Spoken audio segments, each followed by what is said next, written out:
Que principalmente aparece en pacientes que son fumadores, ¿no? Ahora, la OMS define el cáncer pulmonar como aquel tumor que se origina en el epitelio respiratorio. Hay que tomar en cuenta bronquio, bronquiolos y alveolos, ¿no?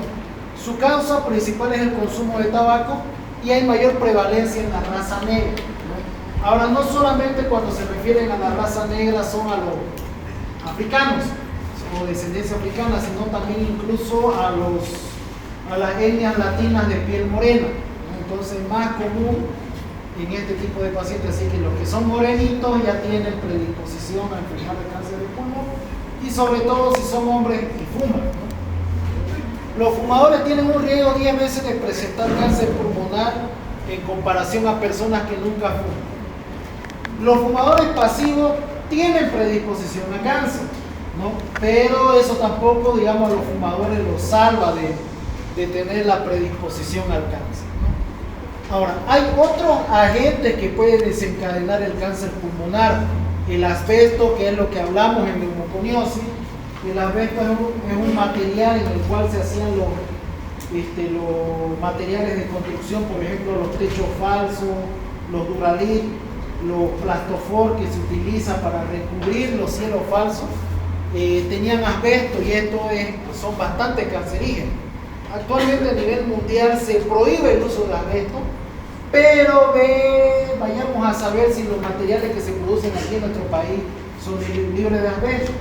Ahora, ¿por qué el énfasis de usar el asbesto? Porque es mucho más barato que usar polipropileno y otro tipo de materiales que son un poco más caros, y el asbesto es más resistente, es más barato, entonces lo utilizan bastante en el área de la construcción civil. El arsénico, normalmente el arsénico se puede ver en los que trabajan en laboratorio, muy importante.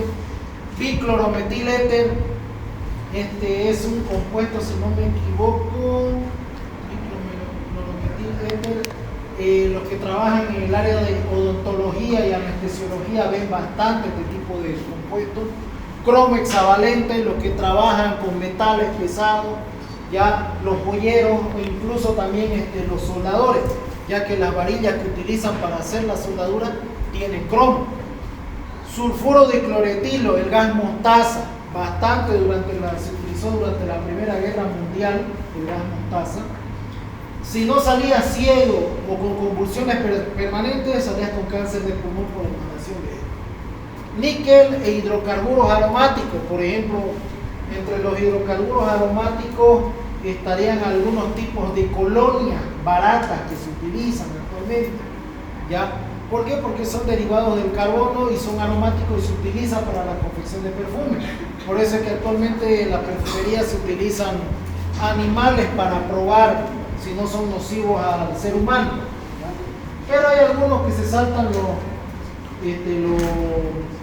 los programas de seguridad y lo venden al mercado, ¿no? Un buen tiempo estaban vendiendo, creo que los jabones Nivea perfumados que eran adulterados y tenían estos compuestos hidrocarburíferos. Bien, ahora, ¿cómo clasificamos el cáncer pulmonar? Hay varios tipos de cáncer pulmonar, pero se los ha agrupado en dos grupos principalmente, ¿ya? Uno, que es el cáncer pulmonar microcítico o también conocido cáncer de células pequeñas, y el otro grupo que es el cáncer pulmonar no microcítico o de células no pequeñas, ¿ya? Si hablamos del cáncer pulmonar no microcítico o no pequeñas, se dividen en tres principalmente.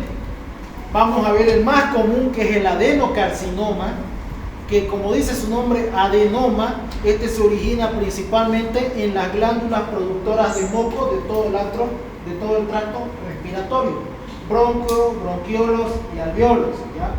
Principalmente las células caliciformes, ¿no? Luego tenemos el carcinoma epidermoide, también conocido como el famoso carcinoma de células escamosas. Se origina principalmente en los bronquios, ¿ya? Principalmente en las células que recubren todo el tracto respiratorio a nivel de los bronquios.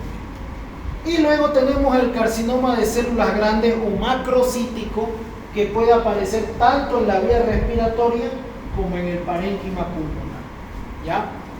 hay algunos detalles que cabe recalcar. Por ejemplo, el cáncer microcítico de células pequeñas es el más agresivo. ¿Ya? Si a ustedes le diagnostican o a un paciente diagnostican este tipo de cáncer, la mortalidad es de 3 a 6 meses. O sea, una vez diagnosticado, la esperanza de vida es de 3 a 6 meses, por más que se haga quimio, radioterapia o cirugía invasiva para retirar ganglio y evitar metástasis. Cuando da síntomas este cáncer ya es casi sentencia de muerte. 3 a 6 meses, ¿no? Es muy agresivo. Luego, si hablamos de los otros 3, el adenocarcinoma es el más común en predominancia. 64% de los cánceres de pulmón es de tipo adenocarcinoma. Eso no se vaya a olvidar.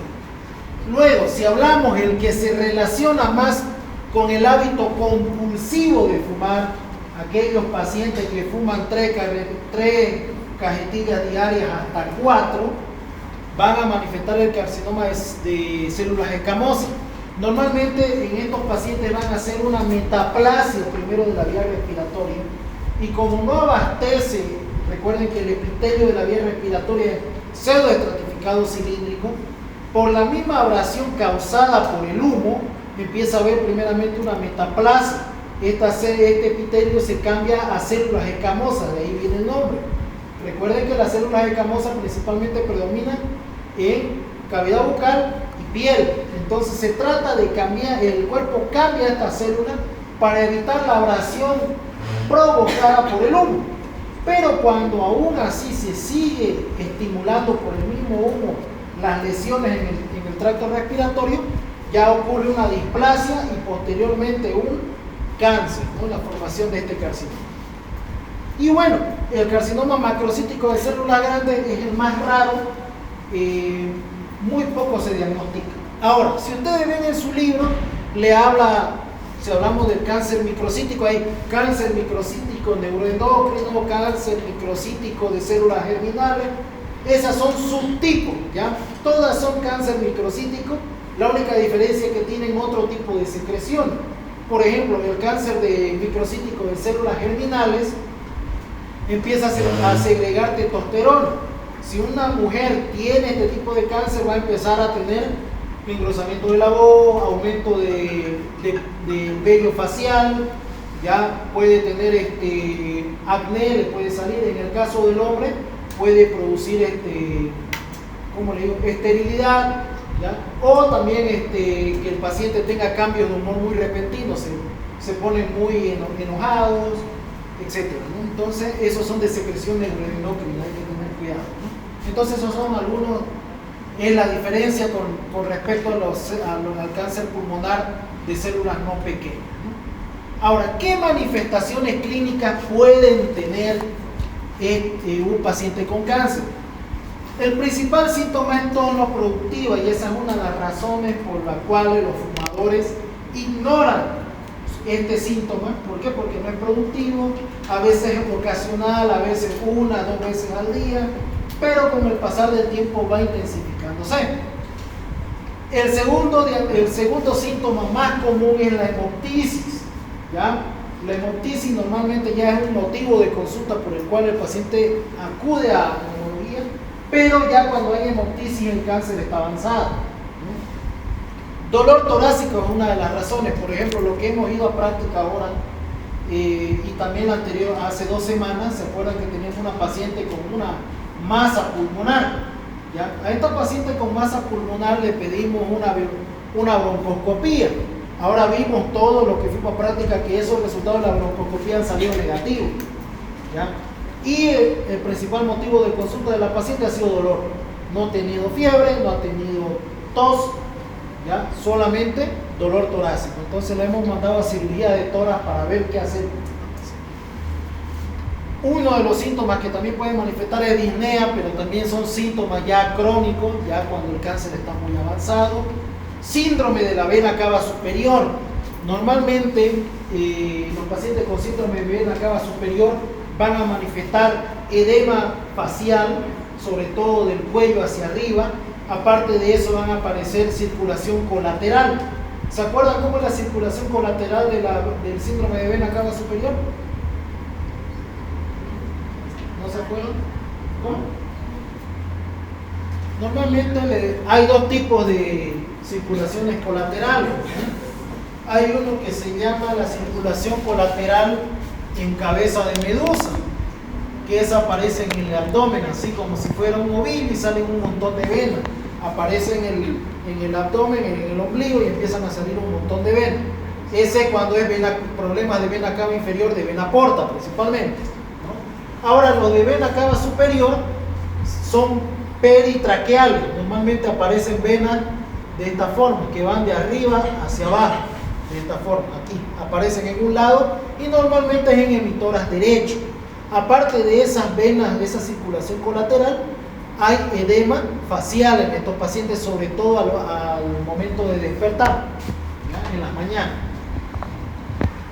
¿Qué más hay en el síndrome de vena cava superior? Puede haber hipotensión. Estos pacientes, por la compresión, a veces puede comprimir el seno carotidio o el globo carotidio, van a manifestar hipotensión al momento de levantarse muy bruscamente o al momento de agacharse. Incluso estos pacientes con síndrome de vena cava superior, al agacharse, su cara se les vuelve roja y les empieza a faltar el aire. Entonces, ese es un signo característico de síndrome de vena cava superior. Disfonía. Si el tumor empieza a crecer y empieza a tocar nervio laringio recurrente, puede producir disfonía. Normalmente los pacientes empiezan a manifestar la voz ronca, muy aguda, hasta llegar a la afonía cuando la compresión es total. Disfagia. Por estos mismos tumores pueden comprimir el esófago y el paciente va a sentir que le cuesta tragar, ¿ya?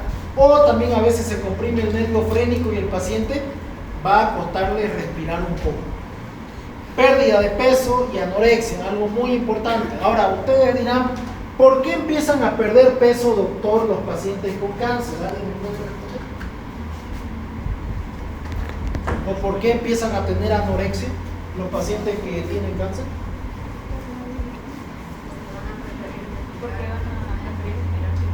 No, eso es en EPOC y en fibrosis.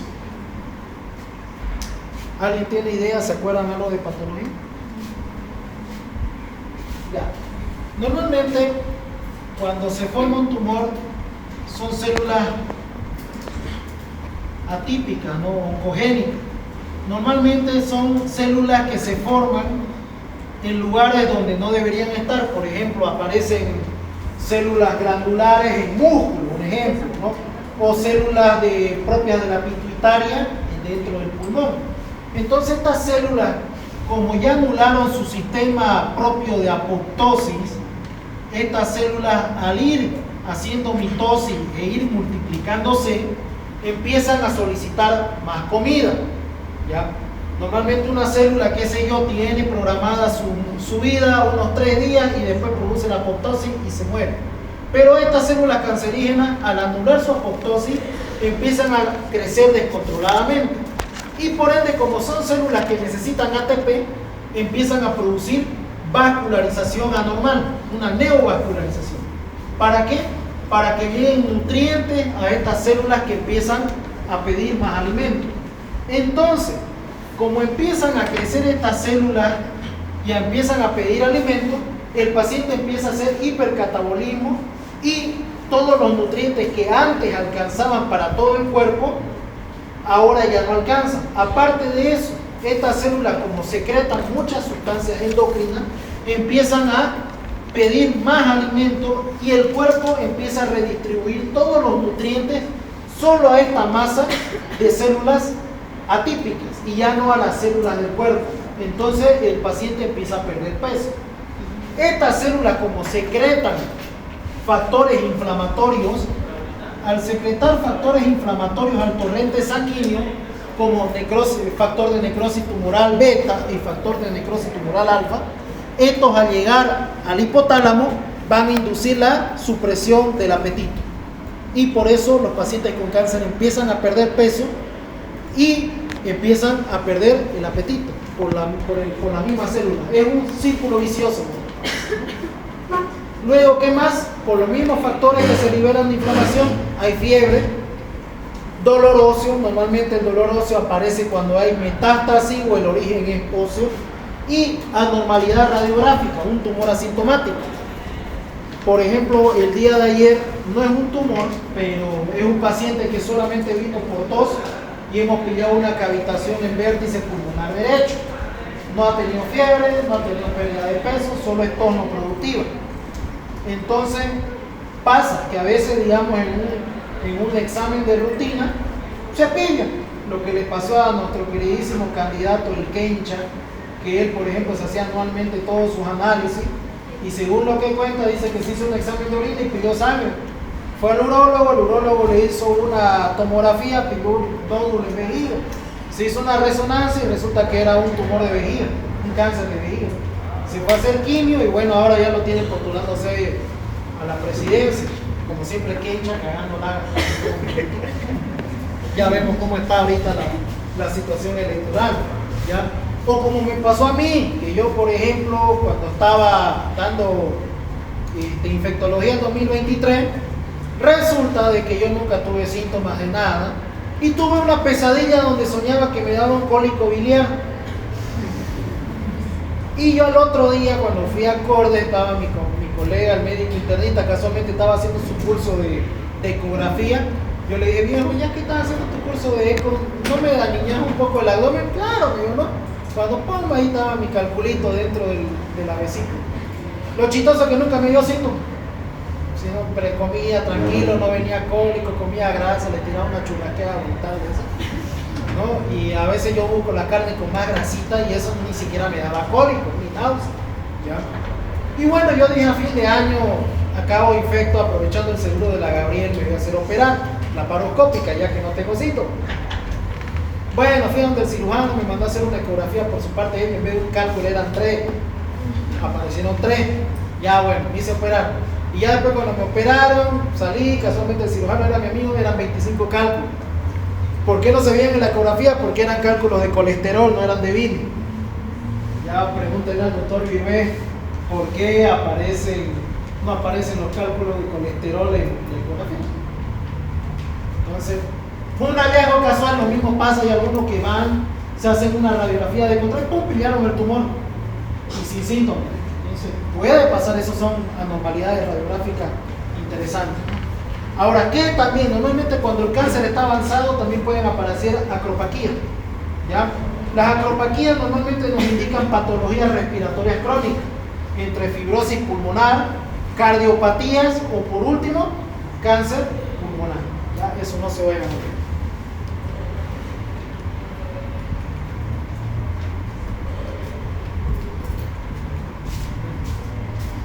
Ya se está acabando la pila.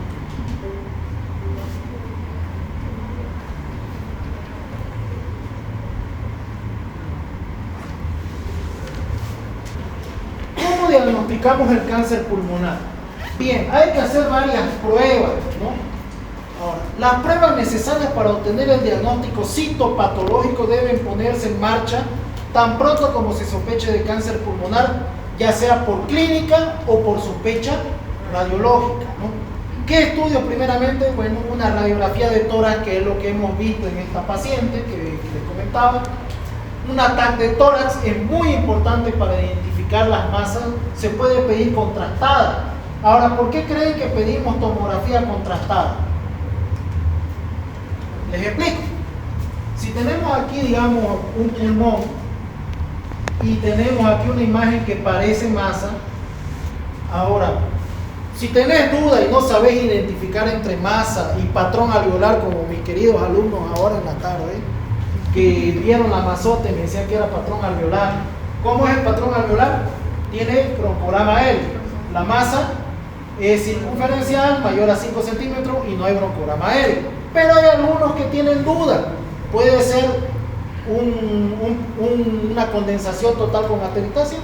Sí, para salir de duda podemos pedir una tomografía contrastada. Ahora, ¿por qué tiene de diferente? Porque como este grupo de células, si es neoplasia, va a tener neovascularización. ¿Eso qué significa? Que al hacer el contraste, esto se va a teñir bien delimitado por el contraste, porque hay vasos sanguíneos en esa zona, muy a diferencia de una condensación que no se va a pintar de ese color, del color del contraste. Es por eso que piden tomografía contrastada, porque tiene vaso sanguíneo el tumor, ¿ya? Ahora, me dirán, ¿y será que la resonancia sirve? Según estudios, el 80% de los cánceres pulmonares se diagnostican con tomografía. Solamente se utiliza resonancia pulmonar en aquellos pacientes que tienen tumores muy cerca a la región de la tiroides, ¿ya? En otras palabras, si es un tumor en mediastino superior, es muy conveniente pedir resonancia para diferenciarlo de tiroides o timo. Pero si es el resto del pulmón, del parénquima pulmonar, no es necesario hacer resonancia, solo con una tomografía es suficiente para identificar. Una vez se diagnostica una masa, se puede hacer una punción transtorácica. Eso lo puede hacer un cirujano. Hay dos tipos de cirujanos que lo pueden hacer: el cirujano de tórax, el cirujano mínimamente invasivo, que es una especialidad que solo se dedica a hacer procedimientos con aguja, y el neumólogo intervencionista, ¿ya? Esas son las tres especialidades.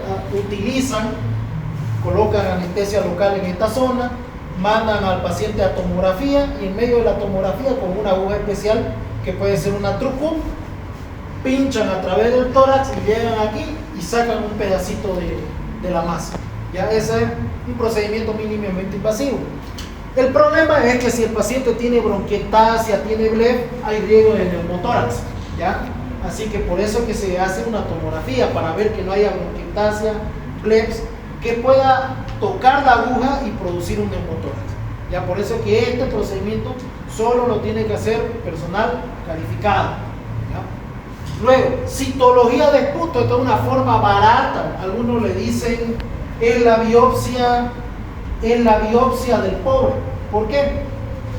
Porque como estas células, por ejemplo, en un adenocarcinoma, como podemos ver acá, esta, al liberar su secreción, van a liberar células atípicas. Normalmente cuando las células se desprenden de la vía respiratoria, se desprenden sin núcleo.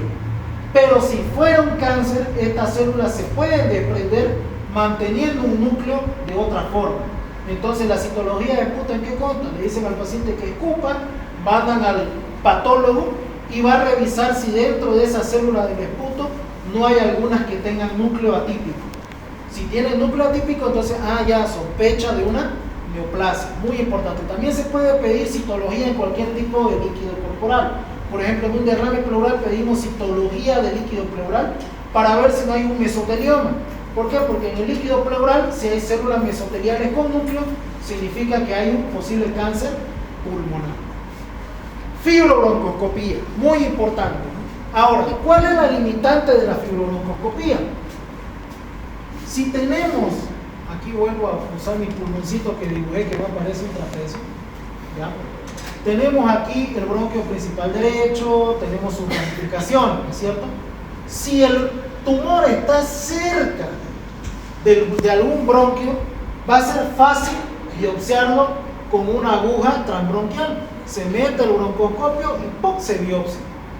Se pincha y se biopsia. Ahora, como en este caso, si es un tumor dentro del lumen del bronquio, por ejemplo, esto es un adenocarcinoma, es mucho más fácil, se ve y se saca un pedacito. Pero, si supongamos que el tumor está muy periférico, lejos de los bronquios, va a ser muy difícil hacer una biopsia. Entonces, en ese caso, lo único que se hace es lavado bronquioalveolar para mandar a citología de válvula, ¿ya? Ahora, después, ¿será que el doctor por endoscopía, o sea, por broncoscopía, a ese ganglio o a ese tumor que está lejos, le puedo hacer biopsia por broncoscopía? Sí, hay un método que se llama el EBUS, que es ecografía endobronquial. Es un broncoscopio que tiene un sensor de ecógrafo y él te empieza a hacer eco y te puede dibujar el tumor, y entonces vos, ¡pum!, con la aguja lo podés biopsiar. Problema con el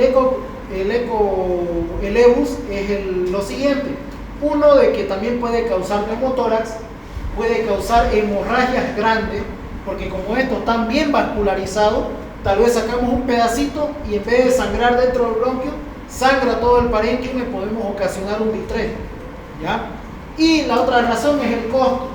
Por ejemplo, una máquina de EBUS no hay aquí en Bolivia. Tengo entendido que el EBUS cuesta el aparato, solamente la manguerita con el cosito acá, $2 millones. ¿Ya? Así que no hay. La caja quería comprar uno, el obrero aquí de Santa Cruz, pero como dicen, ¿no? Si la caja de La Paz no lo tiene primero, Santa Cruz no lo puede tener. Entonces lo va a tener primero el obrero de La Paz, antes que nosotros. Siendo que aquí el índice de cáncer pulmonar es más alto en Santa Cruz de La Paz. ¿Ya? Entonces, bienvenidos a ver. Luego, toracocentesis. No para obtener muestras de masa pulmonar, pero si hay sospecha de un mesotelioma por toracocentesis se puede obtener. Y biopsias de adenopatías. Si hay algún ganglio que se pueda palpar, ya sea en la región cervical, región axilar, se puede hacer a través de un cirujano, agarran, cortan y sacan un ganglio para mandar a estudiar. Ahora, si quieren obtener ganglios intratorácicos, por ejemplo los peritraqueales, los periliares, se puede usar a través del EBUS. Ese es otro beneficio del EBUS, que también podemos biopsiar ganglios que se encuentran en mediastino. Y si no, se puede hacer a través de lo que se llama una toracoscopía. Hacen un corte a nivel de un espacio intercostal, introducen una camarita, como hacer una laparoscópica, miran y sacan un ganglio, retiran y cierran. Es mucho menos invasivo que hacer una toracotomía abierta, ¿ya? Más fácil la recuperación, pero eso ya lo hacen los cirujanos de tórax, obviamente. Ahora, para ir adelantando estos métodos diagnósticos podemos pedir los marcadores tumorales, ¿ya? Ojo, los marcadores tumorales no confirman ni descartan un cáncer. ¿Por qué? Porque a veces cuando el tumor es pequeño y no secreta sustancias neuroendocrinas, puede salir negativo, pero eso no significa que no haya tumor. O a veces, si ustedes como le han tirado una patasca, han comido un fricasé antes de la prueba, se fueron a beber una noche antes, se fueron a comer tortas en tortas Dolly, se van a elevar los marcadores y puede salir un falso positivo. ¿Ya? Entonces hay que tener cuidado, hay que prever al paciente antes de hacer esta. Ahora, ¿qué podemos pedir ante sospecha de cáncer pulmonar? El que se pide en todo es el antígeno carcinoembrionario. Este se eleva en cualquier tipo de cáncer, ¿ya? No nos especifica que es pulmón, pero si hay un cáncer se va a elevar. Hay otro que no he puesto aquí, que es el alfa-fetoproteína. El alfa-fetoproteína nos sirve para diagnosticar cáncer de gónadas, ya sea testículo u ovario, o también si hay un teratoma, ¿ya? Luego tenemos lo que es el CA125 y el CA19-9. El CA125 es exclusivo para el sexo femenino, ¿ya? Si ustedes le piden a un hombre, aparte que lo hacen gay a su paciente, son burros, ¿ya? ¿Por qué? Porque el CA125 solamente es para cáncer de ovario, ¿ya? Entonces no le van a pedir a un hombre un CA125 que no tiene ovario, a menos que ya tenga el diagnóstico de un CA gástrico, si es hombre, o un CA de testículo, ya estén haciendo quimioterapia, se puede pedir el CA125 para ver si los niveles bajan. ¿Por qué? Porque si los niveles bajan significa que la quimioterapia está funcionando. Ahora, si se mantiene elevado, la quimio no está funcionando y hay que buscar otras opciones. Ya en esos casos se pide CA125 en hombre. CA19-9 sirve para cáncer ginecológico en general y también para cáncer colorectal. El CA19-9 se puede pedir en hombre, ¿ya? Ese es para cáncer colorectal. Cifra 21-1 se eleva en cáncer pulmonar no microcítico, principalmente en adenocarcinoma. Se podría decir que es casi patognomónico de adenocarcinoma. Y según estudios en cifra 21-1, se ha visto que no se eleva al consumir alimentos, no se eleva al beber. Así que si es un paciente que se fue a beber, sospechan de cáncer y sale cifra 21-1, más que seguro que es positivo. Si salió positivo, es positivo el cáncer. ¿Por qué? Porque es el único que no se relaciona con los alimentos, no da falso positivo con el consumo de alimentos. Enolasa neuronal específica. Algunos la abrevian como NSE y otros la abrevian como N, es lo mismo. El enolasa neuronal específico sirve para tumores neuroendocrinos, o sea, para cáncer pulmonar microcítico, para esos que producen hormona, la primera división que le dije, ¿no? El antígeno de carcinoma de células escamosas se abrevia CCC o CCE, como dice su nombre, es para el cáncer de células escamosas propiamente dicho, ¿ya? Un dato muy importante: el cáncer microcítico en la radiografía y en la tomografía nos da un patrón intersticial de tipo micronodular, ¿ya? No se vayan a olvidar eso. Y también el CA de células escamosas puede producir un patrón intersticial de tipo micronodular. Así que ya saben, otro diagnóstico diferencial aparte de tu TB miliar que hemos visto, ¿no? O micosis o neumoconiosis. Aquí están todos los marcadores del cuerpo, ¿ya? No se los voy a explicar porque ya no pertenecen a la parte del neuro, pero ya lo tienen de recuerdo para cuando lleven la otra materia del siguiente año, que es medicina interna 2, y para los que algún día hagan especialidad clínica y digan: el doctor Moreno me dio una ayuda de memoria para acordarme todos los marcadores tumorales. Ahí están, ya de todos los órganos, creo que hasta del cabello, ¿ya? Bien. Ahora, una vez que están haciendo los estudios y se confirmó el cáncer, para elegir el tratamiento correcto para el paciente hay que aprenderse el famoso TNM, ¿no? Que es tumor, nódulo y metástasis, ¿no? Que es toda esta chorizada de acá, ¿ya? Eso no creo que se les vaya a preguntar en el examen porque es muy difícil de memorizar. El único que me ha memorizado una tabla de Joel que no sé por dónde está, porque después los demás usan el celular para leer las tablas, ¿ya?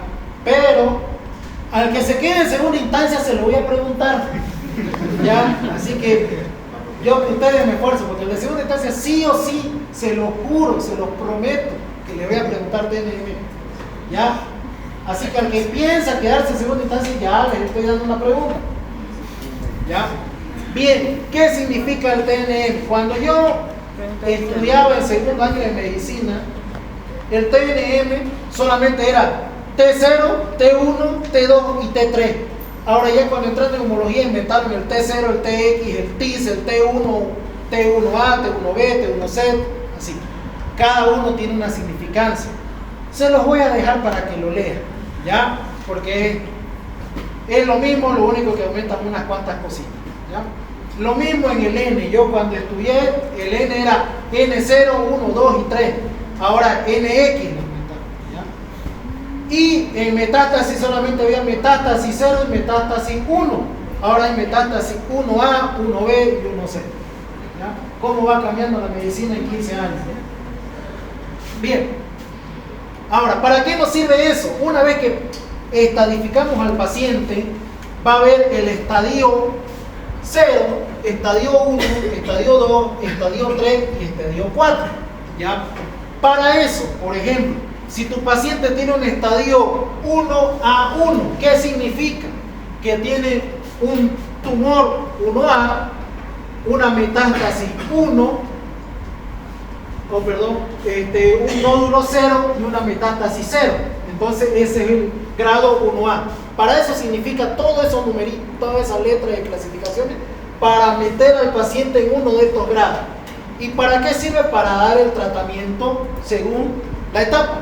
Por ejemplo, en etapa 1A, ¿ya? ¿Cómo es la etapa 1A?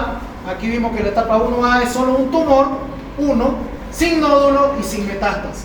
Entonces, ¿cómo va a ser? Se evalúa. Si no es quirúrgico, por comorbilidad, se hace radioterapia. En otras palabras, si es un paciente de 80 años y tiene un estadio 1A, ¿cuál es la comorbilidad? La edad. Tal vez el paciente tiene anemia y es hipertenso, entonces hay riesgo de hacerle una cirugía. Si hay riesgo de hacerle una cirugía, se hace radioterapia. Ahora, si este estadio 1A es un joven de 30 años, no hay riesgo de hacer cirugía, se hace la resección quirúrgica, se abre, se saca el tumor y no es más. Y se evalúa en los siguientes meses para ver si no necesitan radioterapia o quimioterapia, ¿ya? Si sale un estadio 1B, ¿cómo es el estadio 1B? Vamos aquí al estadio 1B, tiene un tumor 2, no tiene nódulo y no tiene metástasis. Entonces, ¿qué van a hacer? Todo se realiza cirugía, pero sin no es quirúrgico por comorbilidad, o sea, es mayor, tiene patología de base, se hace radioterapia. Sino en caso de histología desfavorable y hallazgo quirúrgico de alto riesgo, se hace quimioterapia con cisplatina. ¿Ya? Entonces, para eso sirven esos estadios y la clasificación TNM, para elegir el correcto tratamiento a realizar. Hay algunos que se hace cirugía, hay otros que se realiza solo radioterapia, hay otro quimio. Por ejemplo, el cáncer pulmonar, etapa 4, por ejemplo. ¿Cómo es una etapa 4? Veamos. Puede haber cualquier T, puede haber cualquier N y puede haber metástasis en más de 2 órganos. Entonces, ¿qué se hace en el estadio 4? No es quirúrgico, directamente terapia sistémica según histología y presencia de mutaciones y expresión. En otras palabras, solo quimioterapia y confort al paciente, porque estos pacientes no van a mejorar, ya es inoperable, ya hay metástasis en más de 2 órganos, significa que puede haber pequeños tumores microscópicos en otros tejidos.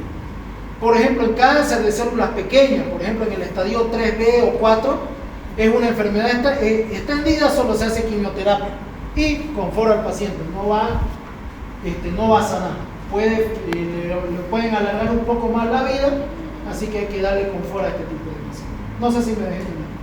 Sí, ¿no? Ahí se lo puse, y ya me dio flojera escribirlo en cuadrito, por eso le saqué foto. ¿Ya? Porque es bastante largo y no iba a estar escribiendo toda esa letra. A mí me cansó nomás escribir el TMN. Ya, así que ya tampoco van a creer que me sacrifique por ustedes todo.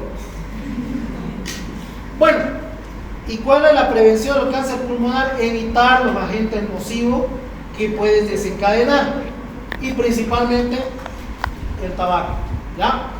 Entonces, hasta aquí es su examen la próxima semana. Va a ser el próximo jueves. El martes les estoy dando libres por el Día de la